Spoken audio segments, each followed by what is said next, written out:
Check the next video to learn how to password protect your PDF files.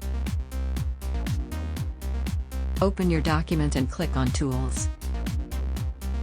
Scroll down to find Protect and Standardize. Click on Protect.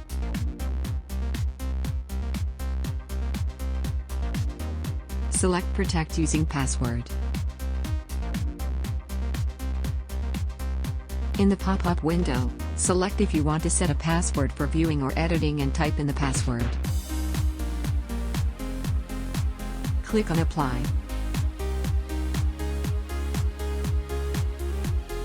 A notification will pop up to inform you that the file is protected.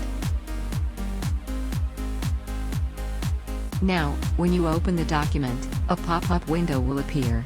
For the document to open, you will need to enter the correct password and click OK.